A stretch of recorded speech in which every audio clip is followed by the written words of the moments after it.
कोई श्लोक? Why don't you start roll while I'm speaking, है ना, so that आपको कुछ भी मिल जाए. उनको माइक लगाना पड़ेगा ना. नहीं माइक नहीं लगाना पड़ेगा. नहीं लगाना पड़ेगा. मैं ध्यान दे रहा हूँ, मैं ऐसे पकड़ लूँगी. अच्छा, इनका आया. Hello hello.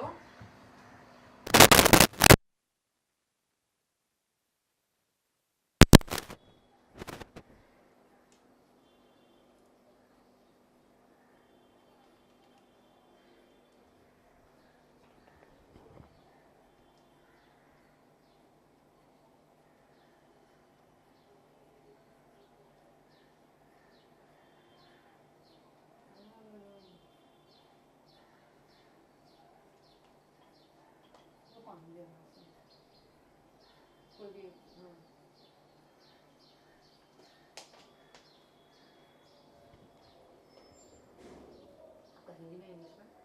हिंदी इंग्लिश में सब चले. सौरा, इस मुद्दे को लेके रोहित के चलो करियो. ये लोग ओके डिफेंड करोगे. सौरा, इतना सब कुछ रोहित को लेके बहुत शुरू से आंदोलन चल रहा है और ये जो दिल्ली में हुआ उसके बारे में जानना चाहेंगे. क्या आप खुद वहाँ मौजूद थे? और नहीं, मैं वहाँ पे मौजूद नहीं थी, लेकिन मेरे एक second. Hello. Yes yes. Hello. Yeah can you hear me? I've been waiting for like 20 minutes right now, so you tell me if you're ready and we can start, okay? Because I have other people waiting also.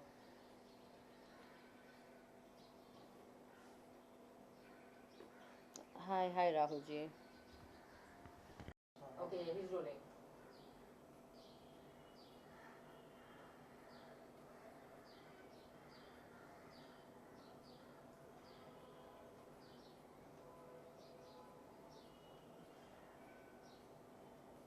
Okay, so firstly, I have to say that I was not there personally. I saw the video, much like everyone else did yesterday in the evening. It was sent to me by friends who were present in the march, and I was absolutely horrified to see the video, as you must be as well when you saw it, because it's quite used brute force and violence on unarmed peaceful protesters, including women. I mean, I think that is what is most shocking, that the Delhi police sort of lashed out and hit women in the way in which it did. And also the more damning thing, that there are some men in plain clothes who are अब ये जो कुछ भी हुआ और अब media भी कहीं खड़ी हो गई है इस पूरे मुद्दे को लेके. शुरुआत रोहित के मुद्दे से हुई थी और ये हुआ है. आप खुद मौजूद थी क्या वहाँ से? और आप पहले तो नहीं, सबसे पहले तो मैं ये बोलना चाहूँगी कि मैं वहाँ उस प्रोटेस्ट मार्च में जो छात्रों ने निकाली थी जस्टिस फॉर रोहित की मांग करते हुए झंडेवाला में राष्ट्रीय स्वयंसेवक संघ के हेडक्वार्टर के बाहर, मैं वहाँ नहीं थी, लेकिन मेरे कुछ दोस्त थे वहाँ पे और उन्होंने कल शाम को मुझे वो वीडियो क्लिप्स भेजे जिसमें बहुत साफ तरीके से पता चल रहा है कि दिल्ली पुलिस के कांस्टेबल्स ने और कुछ गुंडों ने जो प्लेन क्लोथ सिविल्स में हैं, उन्होंने छात्रों को और लड़कियों को बहुत बेरहमी से मारा, पीटा, लाठियों से उनकी पिटाई की. तो मैंने जब ये वीडियो देखा, मैं बहुत ही मतलब मैं दंग रह गई, मैं बहुत शॉक थी. और सबसे पहले तो मुझे बहुत डर लगा, क्योंकि मुझे याद आया कि 5 साल पहले तक मैं भी उस सड़क पे हो सकती थी और मैं भी पिट रही हो सकती थी पुलिस के हाथों. तो मैंने वो वीडियो शेयर करना शुरू किया ट्विटर पे, सोशल मीडिया पे. मैंने अपने सारे दोस्तों को बोला उसे शेयर करिए, फिर और लोगों ने उसे शेयर किया. हमने कुछ जर्नलिस्ट को कांटेक्ट किया कि आप ये देखें, और मुझे लगता है कि ये बहुत अच्छी बात है कि ये मीडिया ने पिक किया है और अब दिल्ली पुलिस से सवाल उठाया जा रहा है, क्योंकि हमें भूलना नहीं चाहिए कि भारत एक लोकतंत्र है और कोई भी पीसफुल प्रोटेस्ट एक अहिंसात्मक विरोध हर बाशिंदे का, इस देश के बाशिंदे का हक है. तो पुलिस को क्या मजबूरी थी कि उन्हें ऐसे अनआर्म्ड छात्रों पे और लड़कियों पे इतनी बेरहमी से लाठियां चलाने की ज़रूरत पड़ी. ओके, कल से खुद वहाँ मौजूद थे और उनके बावजूद ये होना, और कहीं ना कहीं केंद्र सरकार और स्टेट सरकार की, अगर मैं स्टेट गवर्नमेंट की बात करूँ, अरविंद केजरीवाल की सरकार की बात करूँ, उनमें तनातनी चलती आई है दिल्ली पुलिस को भी लेके. तो कहीं उस बात का प्रेशर मानती हैं आप कि उनके अधीन नहीं है दिल्ली पुलिस? और क्योंकि वहाँ पे कुछ ऐसे भी छात्र थे जो कहीं आपसे ताल्लुक रखते थे, या कहीं राजनीतिक दखल भी था? मुझे समझ नहीं आता कि तो क्या हो गया अगर वहाँ पे, अव्वल तो मुझे नहीं पता कि वहाँ पे ये कंजेक्चर है, मुझे नहीं पता कि वहाँ पे आपके वर्कर्स थे या आपके छात्र थे. लेकिन हर यंग पर्सन जिसका एक दिमाग होता है, वो किसी ना किसी पॉलिटिक्स का होता है। आखिरकार हम सब वोट देते हैं और हम सब किसी पॉलिटिकल पार्टी को ही वोट देते हैं, और हम इसलिए वोट देते हैं क्योंकि हम एक लोकतंत्र हैं और हमें अपनी सरकार बनानी होती है। तो जब हमने सरकार चुनी है, एक लोकतांत्रिक सरकार चुनी है, तो इसमें क्या बुरा है कि हम उस सरकार से सवाल पूछें। तो इवन अगर वहाँ पे आपके लोग मौजूद थे या दूसरे राजनीतिक दलों से छात्र मौजूद थे, तो इसका ये मतलब तो नहीं है कि आप उनकी पिटाई कर देंगे। वो कोई कानून नहीं तोड़ रहे हैं, वो वहाँ पे एक अहिंसात्मक विरोध कर रहे हैं, जो कि आपके ही संविधान के मतलब तहत उनको वो हक मिला है इस देश का नागरिक होने के वजह से। तो इसमें क्या बुरा हो गया? तो मुझे समझ ही नहीं आ रहा कि पुलिस ने किस कारणवश इतना ड्रकोनियन जिसे कहते हैं और इतना एक्सट्रीम एक्शन लिया। आखिरकार दिल्ली पुलिस का वो है ना टैगलाइन कि with you for you always. Delhi police का काम है कि वो दिल्ली की सड़कों पे दिल्ली के नागरिकों को महफूज रखे और स्पेशली औरतों को महफूज रखे। तो अगर दिल्ली पुलिस ही मतलब लोगों और आम आदमी को और पब्लिक को मारने लगेगी, तो फिर हम किसके पास जाएंगे?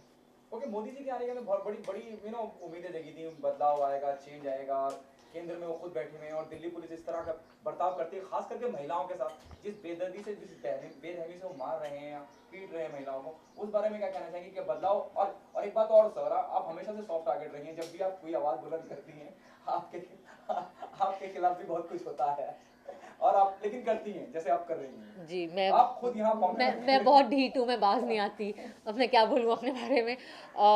बट मैं ज़रूर ये कहूँगी कि जी हाँ, दिल्ली पुलिस जो है केंद्र सरकार के नीचे आती है, लेकिन मुझे ये भी याद है कि जब निर्भया कांड हुआ था और जब उस लड़की का बहुत बेरहमी से सामूहिक बलात्कार हुआ था और दिल्ली और पूरे देश भर के लोग दिल्ली की सड़कों पर उतरे थे विरोध करने, तब भी दिल्ली पुलिस का यही रवैया रहा था। तब भी दिल्ली पुलिस ने हिंसा का साथ मतलब हिंसा अपनाई थी और बहुत बेरहमी से उस वक्त भी प्रोटेस्टर्स को हटाने की कोशिश की थी। तो उस वक्त तो कांग्रेस की सरकार थी।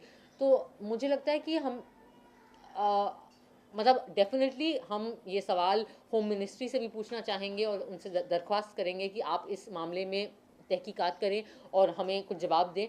लेकिन इसके अलावा मैं ज़रूर ये दिल्ली पुलिस से पूछना चाहूँगी कि आपको क्या ऐसा हो जाता है जब लोग एक पीसफुल विरोध करते हैं कि आपको ज़रूरत पड़ती है कि आप हिंसा के थ्रू लोगों को वहाँ से हटाने की कोशिश करें? आखिरकार जैसा कि मैं बार बार कह रही हूँ कि कुछ गैर कानूनी नहीं है इसमें। ये हक है नागरिकों का कि वो वहाँ पर प्रोटेस्ट कर पाएँ, और ये हमारा समाज है, ये हमारा देश है और हमें हमारे समाज और देश के बारे में सवाल पूछने का बिल्कुल हक है, क्योंकि हम लोकतंत्र हैं। एक दिल्ली पुलिस के अफसरों ने एक किस्म की मतलब सफाई दी है कि उस इलाके में 144 सेक्शन 144 लगा हुआ था, कर्फ्यू लगा हुआ था और वहाँ पे प्रोटेस्ट करना अलाउड नहीं है। लेकिन अगर वो सच है, फिर भी मैं ये कहूँगी कि ठीक है, वहाँ पे उन लोगों को प्रोटेस्ट नहीं करना चाहिए था, लेकिन आप अलग तरीक़ों से उन्हें हटा सकते थे। आप वो रस्सियों से लोगों को पीछे कर सकते थे। आप को क्या ज़रूरत पड़ी कि आप मार पिटाई पे उतर आए? और ज़्यादा बड़ा सवाल ये कि आप खुद कानून के रखवाले हैं, आप कैसे कानून तोड़ सकते हैं? आप कैसे औरतों पे हाथ उठा सकते हैं? और आप गुंडों का सहारा कैसे ले सकते हैं? कौन थे वो लोग जो कि सिविल्स में थे, प्लेन क्लोथ्स में थे? जब पुलिस वालों से पूछा गया, वहाँ पे डीसीपी कलसी साहब खुद थे, उन्होंने कहा कि मैंने देखा ही नहीं। ये पता नहीं कैसे हो सकता है, क्योंकि उनकी नज़रों के सामने हो रहा था। और उन्होंने कहा कि नहीं, वो पुलिस के लोग नहीं थे। अगर वो पुलिस के लोग नहीं थे तो वो वहाँ क्या कर रहे थे और आप उन्हें रोक क्यों नहीं रहे थे? तो फिर कई सारे सवाल आएंगे ना कि क्या ये प्रॉब्लम थी कि वो आरएसएस के सामने हो रहा था और इसलिए आपने उस प्रोटेस्ट को इतनी बेरहमी से रोकने की ज़रूरत समझी? तो मुझे लगता है कि दिल्ली पुलिस की जिम्मेदारी है कि वो हमें जवाब दें और वो जो गुंडे थे उनको उनके खिलाफ कार्यवाही हो, और वो जो हवलदार थे, वो जो कांस्टेबल्स थे जिन्होंने लड़कियों को मारा स्पेशली और स्टूडेंट्स को मारा, कि उनके खिलाफ भी कार्यवाही होनी चाहिए। ओके, इसके बाद आपने शुरुआत तो करी थी, यहाँ मीडिया से आप इंटरेक्शन कर रही हैं, ट्विटर पे हैं आप, हर सोशल माध्यम से आप लोगों तक बात पहुंचा रही हैं और आपने शुरुआत कर दी है।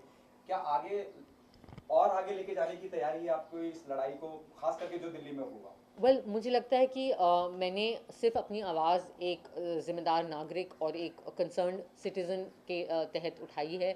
मैं ख़ुद दिल्ली में पली बढ़ी पढ़ी हूँ, शायद इसलिए मुझे थोड़ा ज़्यादा लगा कि अरे ये क्या हो गया। बट हाँ जी हाँ, मैं वहाँ पे नहीं थी, लेकिन मेरे कई दोस्त वहाँ पे थे, वो लोग इस चीज़ को फॉलो अप करेंगे, और हम सबकी यही उम्मीद है कि हम वो सवाल पूछते रहें जब तक कि हम सरकार को और दिल्ली पुलिस को कुछ जवाब देने पे और कुछ कार्यवाही करने पे हम उन्हें मजबूर ना करें, या हम बट मैं ये भी कहना चाहूँगी कि हम सिर्फ बतौर नागरिक और बतौर सिविल सोसाइटी अपना काम कर रहे हैं। इसलिए तो हमने आपको वोट दिए थे ना, कि आप संवैधानिक तरीके से हमारे देश पर राज करें और संवैधानिक तरीके से लॉ एंड ऑर्डर मेंटेन करें हमारे शहरों में। तो अगर आप संविधान को भूल जाएंगे और आप गैर संवैधानिक कार्यवाही करना शुरू करेंगे, तो वोटर होने के नाते हमारी जिम्मेदारी है कि हम आपको याद दिलाएं कि संविधान में क्या लिखा था। ओके, आखिरी सवाल आपसे, आप खुद यहाँ मुंबई में अकेली रहती हैं स्वरा, और पहले भी ये बताने के लिए शुक्रिया लोगों को कि मैं अकेले रहती हूँ, ताकि वो आके मुझ पे लाठियाँ मारे जल्दी ही। नहीं, आपको डर नहीं लगता, और आप इतनी बेबाकी से हर बात रखती हैं ये बहुत शुरू से, और उसको लेके विवाद भी होते रहे हैं, खिलाफत भी होती रही है आपकी, लेकिन जी। आपको जो कहना है, जो आपको सही लगता है कि हाँ ये सही है या हक की बात है या मुझे कहनी चाहिए, लोगों तक पहुंचनी चाहिए, जी, डर नहीं लगता कहीं इतनी बेबाकी का, और अब आप मुझे डरा रहे हो तो अब मुझे शायद थोड़ा डर लगेगा, लेकिन मैंने कभी ये नहीं समझा कि मैं कुछ गलत काम कर रही हूँ। मैंने हमेशा यही समझा कि हमारे देश में हमारे संविधान ने हमें जो हक दिए हैं उसी के तहत मैं अपनी ज़िंदगी जी रही हूँ। मैं एक बहुत ही मतलब मैं एक प्राउड इंडियन हूँ, मुझे अपने देश से, अपने शहरों से बहुत प्यार है। मैंने कभी ये नहीं सोचा कि मैं कहीं और चले जाऊँ, किसी दूसरे देश में जाके रहूँ। मैंने श्याम बेनेगल सर के निर्देशन में संविधान नामक एक टीवी सीरीज़ था, उसकी एंकरिंग भी करी थी, और तब मैंने, इसलिए मुझे संविधान संविधान में इतना कहती हूँ क्योंकि उसको करने के वक्त मुझे समझ में आया कि हम कितने खुशकिस्मत हैं कि हम भारत जैसे देश में के बाशिंदे हैं, जिसका एक इतना बेहतरीन आईन और इतना बेहतरीन संविधान है, जो इतना प्रगतिशील है, और जो इतने अच्छे से हमारे समाज को एक रास्ता दिखाता है कि इस रास्ते पे चलो, ऐसा समाज, ऐसा देश बनाओ। तो हाँ, शायद मुझे बहुत ख़राब लगता है जब मैं आसपास समाज में देखती हूँ ऐसी चीज़ें जो इतनी दुखदायक हैं और गैर संवैधानिक हैं, और मुझे लगता है एक पढ़े लिखे नागरिक और एक जागरूक नागरिक होने के नाते ये मेरी जिम्मेदारी है कि मैं हमारे सरकार से और हमारे इंस्टीट्यूशन से सवाल उठाते रहूं, क्योंकि मैं हर साल वोट देती हूँ, मतलब हर 5 साल। लास्ट दो सवाल, आप इतनी दुबली कैसे हो रही है? दूसरा, प्रेम रतन धन पायो के बाद क्या हुआ, देख ना पाए? आपका पहला सवाल कि मैं, मतलब अब मैं क्या बोलूँ कि ये वो विडंबना और ये वो कहते हैं आयरनी है कि मैंने इतनी डाइटिंग करी और इतनी एक्सरसाइज करी, लेकिन फाइनली सारा वेट मैंने जॉन्डिस के थ्रू लूज़ किया, मुझे पीलिया हो गया और तब मैं पतली हुई। बट आई होप मैं ये मेंटेन कर पाऊँ। और दूसरा कि प्रेम रतन धन पायो जो मेरी आखिरी रिलीज़ थी, उसके बाद अब मेरी अगली रिलीज़ है नील बटे सन्नाटा, अप्रैल 22 को। बहुत ही बेहतरीन खूबसूरत फिल्म, और उसके बारे में मैं ज़रूर आप सबसे बात करूँगी जब रिलीज़ के जब हम समीप आ जाएंगे। और इसके अलावा मैं अनारकली आरावाली नाम की फ़िल्म की शूटिंग कर रही हूँ। इनफैक्ट मैं जल्दी निकलने वाली हूँ वापस शूट पे जाने के लिए, और कुछ स्क्रिप्ट्स पढ़ रही हूँ, कुछ एक ऑफिशियल अनाउंसमेंट्स हैं जो अगले 1 महीने के अंदर हो जाएंगी। That's what's going on. Okay, Nil Battey Sannata, Anarkali, आरीवारी, अलग अलग तरह के एकदम मुख्तलिफ टाइटल, इंटरेस्टिंग टाइटल, क्या उतना ही इंटरेस्टिंग फिल्म होने वाली है? और आपके किरदार? डेफिनेटली नील बटे सन्नाटा एक बहुत ही बेहतरीन और खूबसूरत फिल्म है। ये अपने मुंह मियाँ मिट्ठू है, लेकिन मुझे इसके लिए चाइना में बेस्ट एक्ट्रेस का अवार्ड भी मिल चुका है सिल्क रोड फिल्म फेस्टिवल पे। बट ऑफ कोर्स वो अवार्ड पूरी फिल्म को जाता है। एक कहानी है एक माँ की, और मैं वो माँ हूँ, 15 साल की लड़की की माँ का रोल किया है मैंने। मेरे लिए बहुत चैलेंजिंग रोल था ये। ऑफ कोर्स कई लोगों ने मुझे कहा कि ये करियर खुदकुशी भी है, क्योंकि कौन सी एक्ट्रेस अपनी उम्र से बढ़कर रोल करती है, और वो भी 15 साल की बच्ची की माँ का। बट इतनी खूबसूरत कहानी थी कि मैं मना नहीं कर पाई, और आई एम वेरी प्राउड कि मैंने वो फिल्म करी, क्योंकि वो फिल्म सच में उतनी ही बेहतरीन है।